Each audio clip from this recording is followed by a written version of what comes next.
Vienna, Austria, a city of waltzes, art, and sweet confections. Imagine a charming little ice cream parlor, the Schleckeria. Its owner, a woman named Estibaliz Carranza, known for her smile, perhaps even her kindness. A sweet facade for a sweet business. But what if I told you that beneath the cheerful clinking of spoons and the laughter of customers lay a secret so cold, so monstrous, it would freeze the blood in your veins? This isn't just about ice cream. This is about ice-cold murder. Two men, two lovers from her past, shot, dismembered with a chainsaw, and then hidden, encased in concrete, stored in the very cellar beneath the shop where she served her unsuspecting.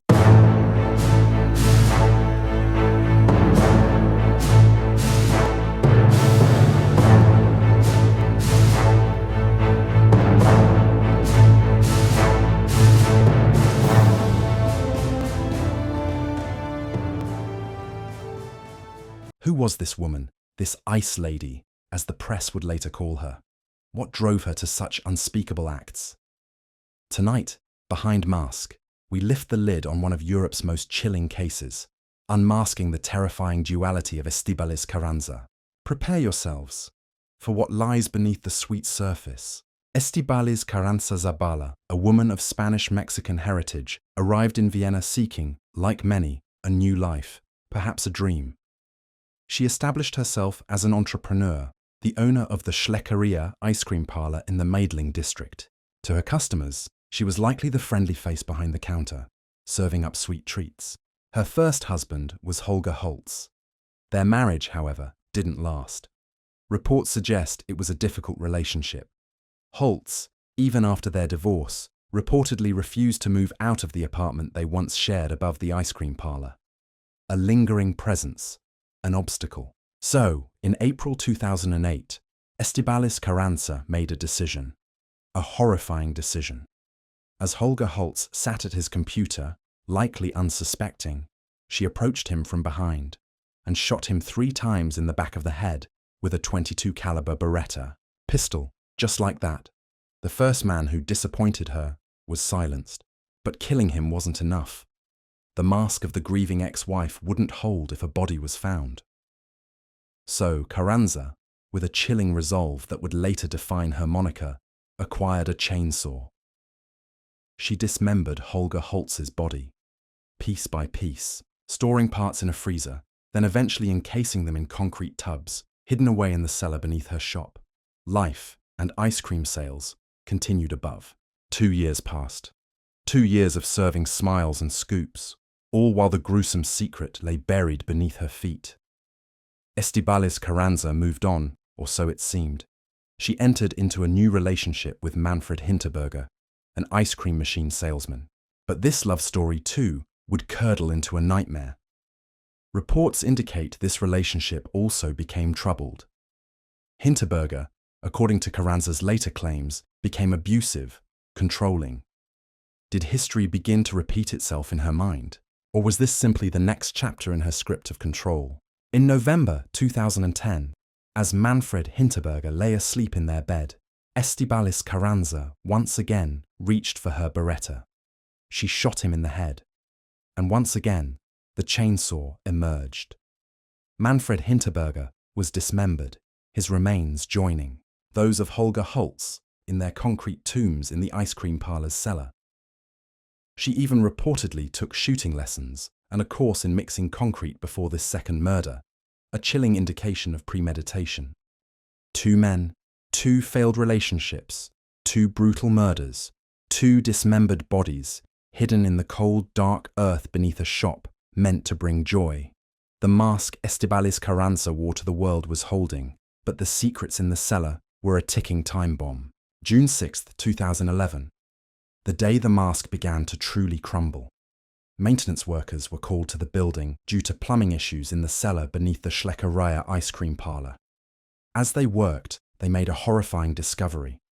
Concrete tubs, human remains, a scene from a nightmare.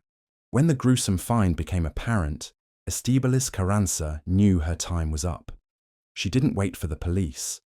She fled Vienna taking a taxi on a nearly 300-mile journey south across the Alps to Udine, Italy.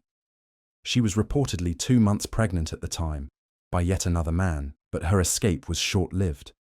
An international manhunt was launched. Just days later, Italian police, acting on an arrest warrant, found her in Udine, reportedly lodging with a street musician. The ice cream killer, as the press quickly dubbed her, was captured and subsequently extradited back to Austria to face justice. Estibaliz Carranza's trial in Vienna in November 2012 was a media sensation.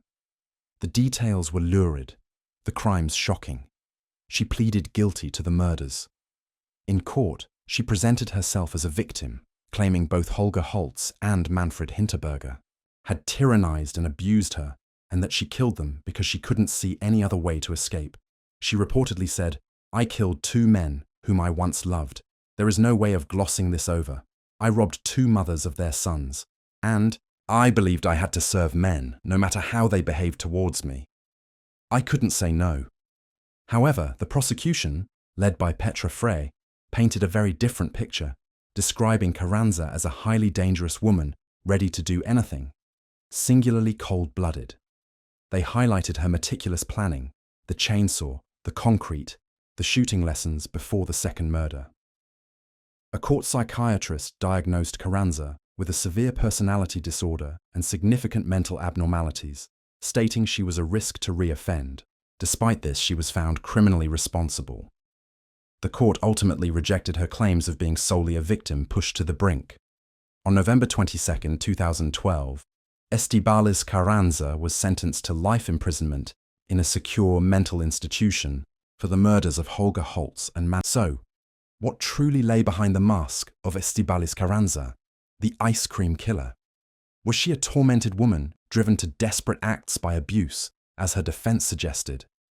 Or a cold, calculating predator with a personality disorder that allowed her to kill, dismember, and then go on serving ice cream with a smile?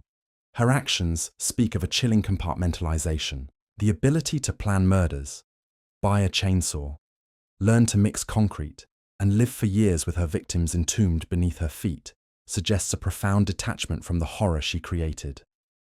Her memoirs, My 2 Lives, The True Story of the Ice Lady, published while in prison, offered her version, but the world primarily remembers the gruesome reality. The Ice Lady moniker captured the public's perception of her, someone who could appear sweet on the surface but was capable of ice-cold brutality. Her mask was that of the charming neighborhood shop owner, a mask so effective it concealed the unthinkable for years. She wanted love, she claimed. But when love failed her expectations, her solution was not separation, but annihilation. Estibaliz Carranza, the ice cream killer of Vienna, will spend the rest of her life in a secure institution. Her case is a horrifying testament to the darkness that can hide behind the most ordinary, even sweet, of facades. She unmasked the terrifying possibility that the friendly face serving you a treat could be capable of unimaginable violence, of literally burying her secrets beneath your feet. The cellar of the Schleckeria held not just stored goods, but the frozen, concrete-entombed truth of 2 lives, brutally ended. It's a story that reminds us that sometimes the most dangerous individuals are not the obvious monsters, but those who wear the most convincing masks of normality. We remember Holger Holz and Manfred Hinterberger. What do you think allows someone to maintain such a shocking double life? Share your thoughts respectfully in the comments below. For more investigations into the hidden realities behind shocking crimes, please like this video, subscribe to Behind Mask, and ensure your notifications are on.